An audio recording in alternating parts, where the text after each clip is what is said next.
ఇది కొంత మేరకు ఉండడం మంచిది మరియు రోజువారీ కార్యకలాపాలు నిర్వహించడానికి మనకు సహాయపడుతుంది. Presence of little bit of this is good and helps us perform daily activities. Option 1 stress, option 2 worry ఆందోళన, ఆప్షన్ 3 ఫియర్ భయము, ఆప్షన్ 4 కోపం.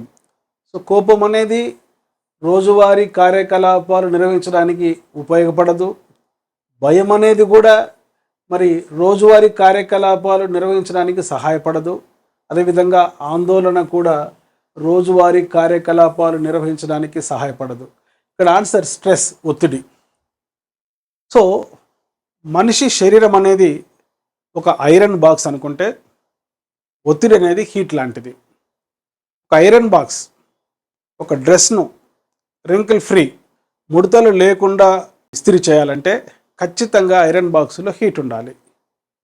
హీట్ అనేది ఒత్తిడి లాంటిది, స్ట్రెస్ లాంటిది. సో హీట్ ఎక్కువైతే మరి ఇస్త్రీ చేసేటప్పుడు ఆ డ్రెస్ కాలిపోతుంది. హీట్ తక్కువగా ఉండి చాలా చల్లగా ఐరన్ బాక్స్ ఉందనుకోండి, రింకిల్ అనేవి, ముడతలు అనేవి మరి పోవు.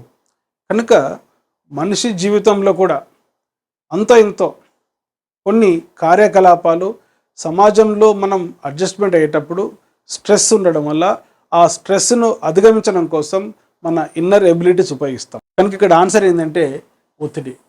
డియర్ స్టూడెంట్స్, మనం పరీక్షలలో అప్పుడప్పుడు ఒత్తిడికి గురవుతుంటాం, స్ట్రెస్కి గురవుతుంటాం. ఎందుకంటే చదవాల్సిన సిలబస్ ఎక్కువ ఉంటుంది, మరి టైం తక్కువగా ఉంటుంది. అట్లాంటప్పుడు చాలా ఇంపార్టెంట్ ఏరియాస్ పైన ఫోకస్ చేయాలి. పరీక్షకు రావు అనుకున్న టాపిక్స్ వదిలేయాలి. ఒక చక్కటి ప్లానింగ్ ఉండాలి. ముఖ్యంగా yoga, meditation, breathing techniques, music, నేచర్లో వాక్ చేయడం మొదలైన టెక్నిక్స్తో స్ట్రెస్ను అధిగమించి మన లక్ష్యాన్ని చేరుకోవాలి. ప్లే స్టోర్లో ఎమిలీ అకాడమీ అని టైప్ చేసి నేడే యాప్ డౌన్లోడ్ చేసుకోండి. All the best.